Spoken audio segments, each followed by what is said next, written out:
Assalamualaikum warahmatullahi wabarakatuh. Selamat pagi siswa-siswi kelas 8 yang Bapak banggakan. Bertemu kembali dengan Bapak dalam mata pelajaran ilmu pengetahuan alam. Sebelum kita mulai pembelajaran kali ini mengenai katrol, kita buka dulu dengan membaca basmalah. Bismillahirrahmanirrahim. Sebelum Bapak menyampaikan materi tentang katrol, Bapak akan menyampaikan terlebih dahulu tujuan pembelajarannya. Adapun tujuan pembelajarannya adalah yang pertama, peserta didik diharapkan mampu menjelaskan jenis-jenis katrol.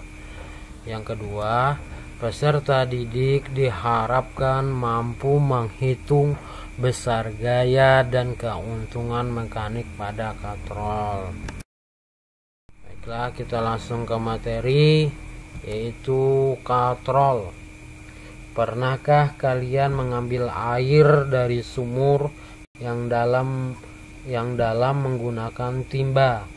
Ketika mengambil air dari sumur yang dalam menggunakan timba, kalian memanfaatkan katrol untuk mempermudah pekerjaan kalian. Nah, jadi katrol adalah roda dengan sepanjang sisi berarur yang digunakan untuk menarik benda dari atas ke bawah ataupun sebaliknya. Sisi berarur pada katrol digunakan untuk menempatkan tali ataupun rantai yang dapat ditarik maupun diulur. Nah, itu adalah katrol. Sisi berarur pada katrol digunakan untuk menempatkan tali ataupun rantai yang dapat ditarik maupun diulur. Katrol itu memudahkan manusia melakukan yang namanya kerja. Nah, berdasarkan prinsip kerjanya,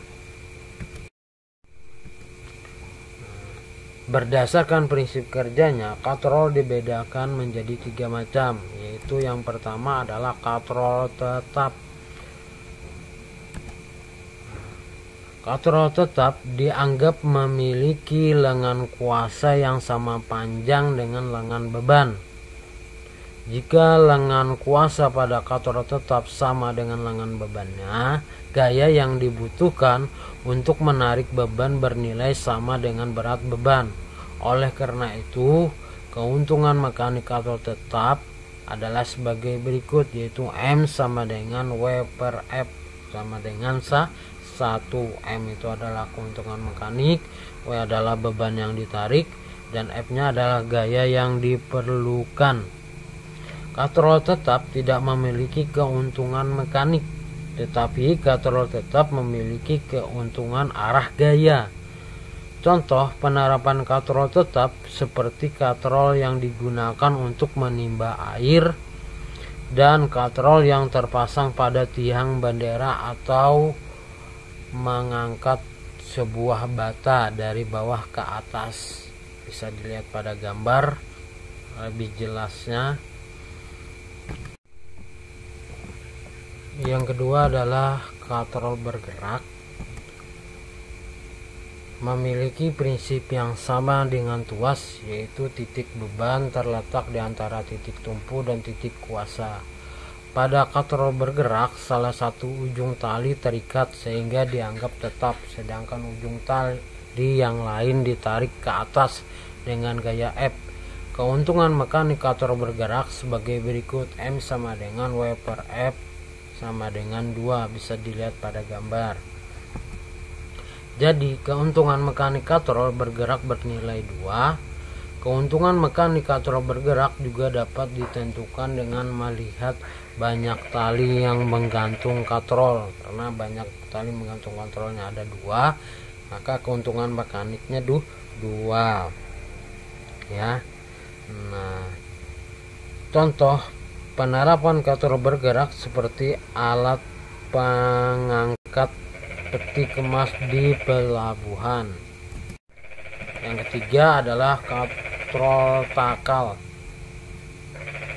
adalah kator majemuk yang terdiri atas kator tetap dan kator bergerak. Keuntungan mekanik dari kator tangkal tergantung dengan jumlah tali yang digunakan untuk mengangkat beban. Besar keuntungan mekanik yang diperoleh sebagai berikut. M sama dengan W per F sama dengan 3. Bisa dilihat pada gambar. Salah satu gambarnya talinya ada 3, berarti keuntungan mekaniknya 3. Satunya lagi yang menggantung bebannya ada 4 talinya, berarti keuntungan mekaniknya 4. Nah, jelasnya lihat di gambar. Nah, 3 nih ya. Nah, kemudian agar memahaminya perhatikan contoh soal berikut. Rudi, seorang pegawai toko, sedang memindahkan benda dengan massa 90 kg dari lantai 1 ke lantai 2. Ia menggunakan kator seperti gambar di bawah ini. Berapakah gaya tarik yang diperlukan Rudi untuk memindahkan benda? Dalam kurung G sama dengan 9,8 meter per sekon kuadrat. Penyelesaian. Diketahui M sama dengan 90 kg, G sama dengan 9,8 meter sekon kuadrat. Ditanyakan gaya. Jawab. Tali yang menumpang beban ada 3 sehingga nilai M sama dengan 3. M sama dengan W per F. F sama dengan W per M sama dengan mencari W adalah M dikali G per M. M nya tadi 90, G nya itu tadi 9,8 meter per sekon kuadrat. Nah, kita bagikan dulu.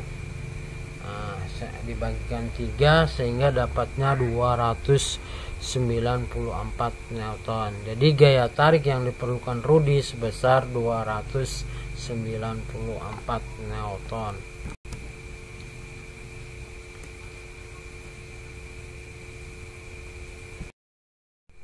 Demikianlah materi yang dapat Bapak sampaikan kali ini.